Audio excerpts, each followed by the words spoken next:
Okay, we finished up the last video. We were in the middle of finding the y-intercept, which remember means make x 0.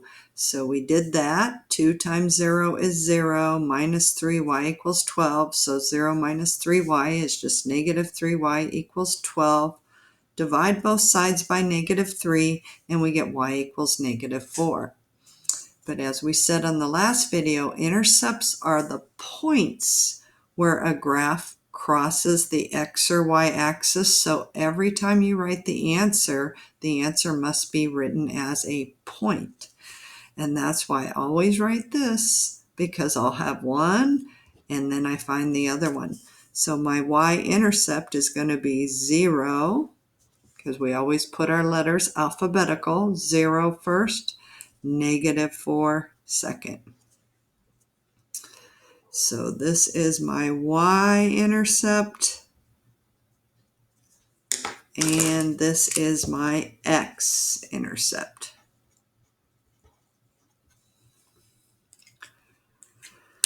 So on the x-axis, we have placed the point 6, 0. Now on the y-axis, we should place the point 0, negative 4. So here's the y-axis, 0, negative 4 would be there. And we are ready to connect our points. So we do only have 2 points, and there is one issue with 2 points. What if you graphed one of the points incorrectly? What if you plotted the point 0, 4 up here instead of 0, negative 4?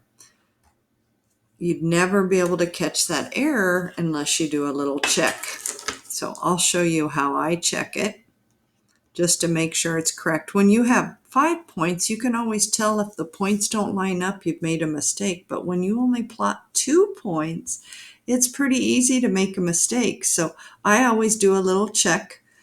So I look at my points. X is 6, X is 0. So let's pick a number in between. Let's pick X is 3. And I could pick any X I wanted. I just usually pick it between the 2 that I have. So here X is 0, here X is 6. So my checkpoint's going to be right in the middle, X is 3. So I go up here to my equation, and I'm going to write 2 in place of X. I'm going to put 3 times 3 minus 3y equals 12. So 6 minus 3y equals 12. And so I'm going to subtract 6, subtract 6. So negative 3y equals 6. Divide both sides by negative 3, so y equals negative 2.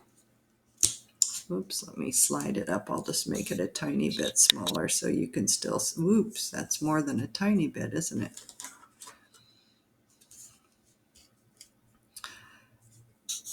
Make it bigger so everybody can see. So we have X is 3, Y is negative 2. So that corresponds to this point. So now I want to see, is that point on the graph? If it's on the line I just drew, then that's my check. That tells me I did everything correct. If the point's up here and the line's down there and it's not on the line, then that tells you made a mistake. So let's take a different color and check. X is 3, Y is negative 2. Ding, ding, ding. See how that point's on the line? So that tells me, yep, I've drawn the correct line because my checkpoint was right on top of that line as well. And again, you could have picked any X except for the 2 that you already have. I just picked one in between just for, not really for any reason. It just was a good point, then you can really see it in between the other 2. But I could have picked 5, I could have picked X is 2. I just picked the point midway just so it was easy to see if it was on the line. So if the point you find is on the line you drew, that means your line is correct. So we can walk away and go, yes, I got the points on this. So this is a good time for you to turn off the camera and try one on your own. Because these two, as you notice, are almost identical, and there's quite a few of these on your test where you have to find X and Y intercepts, most of the time algebraically, like we did here. So this would be a good time. Shut off your camera and try this first before you watch me go over it. Okay, I'm going to go ahead and keep going though. So identify the X and Y intercept, it says. So that tells me that,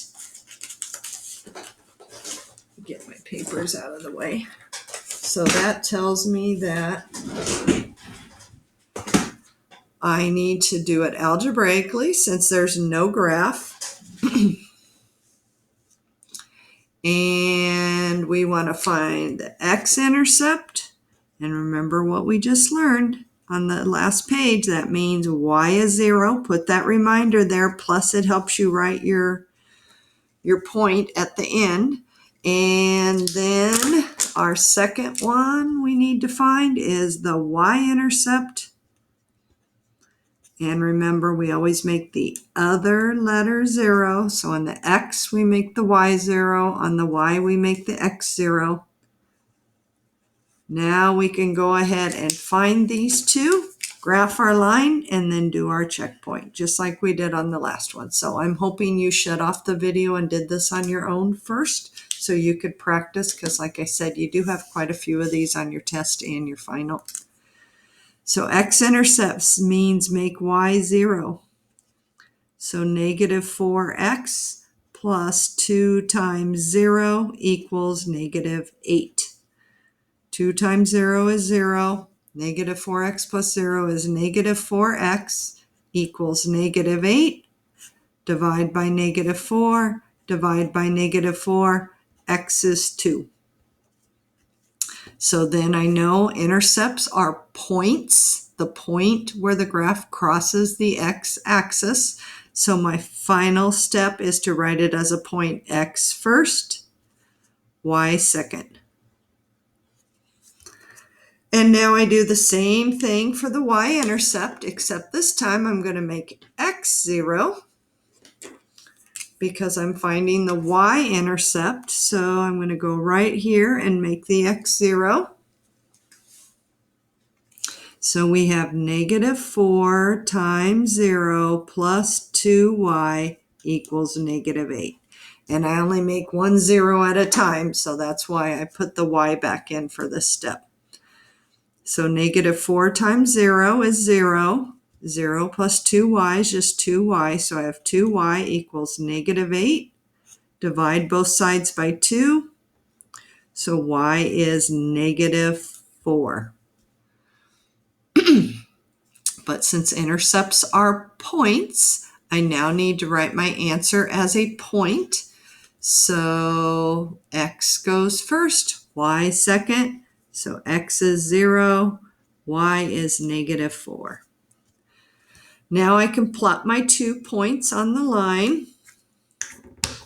So 2, 0 was the first point. And that was supposed to be the x-intercept. Is that point on the x-axis? Yes. This one is supposed to be the y-intercept, so that means this point should be on the y-axis. So 0, negative 4 is indeed on the y-axis. X is 0, y is negative 4. Then I take my straight edge, connect the two, put an arrow on both ends. And since there's no way to tell if you've made a mistake or not, you could have made a sign error, you could have plotted the point wrong. I would always recommend on these to do a checkpoint. So on this one, I have x is 0, x is 2. So I could do negative 2. I could do a point in between. Shall we do the point in between? X is 0, X is 2. That means X equals 1 would be a good test point. So let's do a check.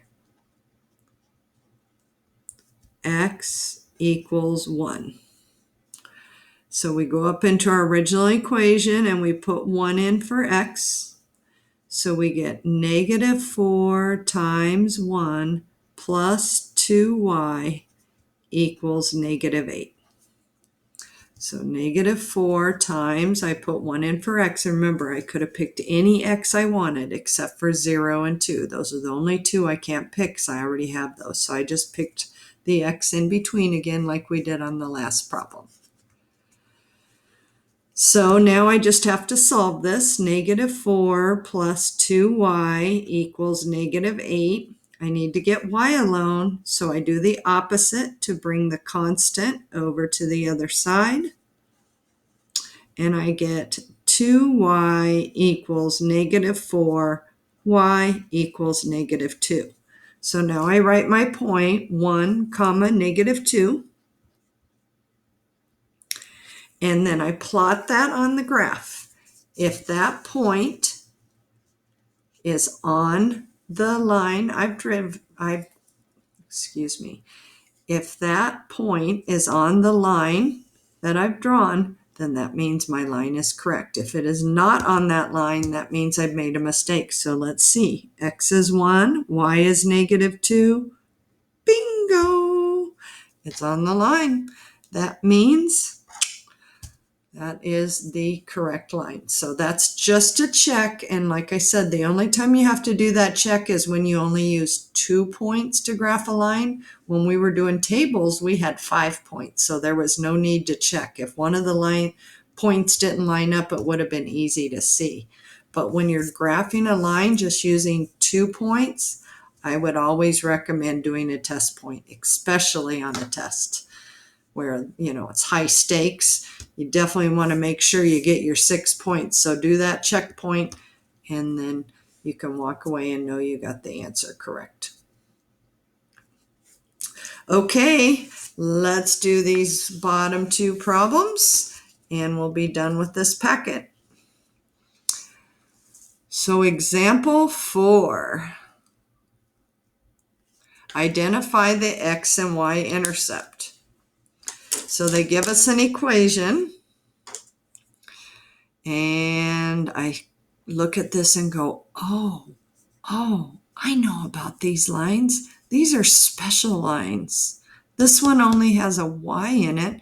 This one only has an x in it. So I know these are either vertical or horizontal. And how I know that is look at every single problem you've done, and you'll see there's always an X and a Y. This one only has a Y. This one only has an X. That's how we know they're going to be one of these. So there's a couple things you could do. You could do your X equals 0, your Y equals 0. But on these special cases, it's really easier to draw the line first and then get the information from it. So there's 2 ways you could do that, and this is how you should be heading. You should be thinking, okay, y equals 3 only goes through the y-axis. What kind of line only passes through the y and never passes through the x? The only kind of line that passes only through the y would be horizontal. So I know this is a horizontal line through the y-axis at 3. So I can draw that point, and then connect it into a line. And I will tell you, a lot of students on the test just draw that point and don't draw a line. If I wanted you to only draw that point, I would say graph the point 0, 3. This is an equation. Equations produce lines or curves or whatever. So think of a line that only goes through the y-axis, and it goes through at 3. So this is why I said maybe graph this one first, because it's a special case. Now I can easily read the x-intercept and the y-intercept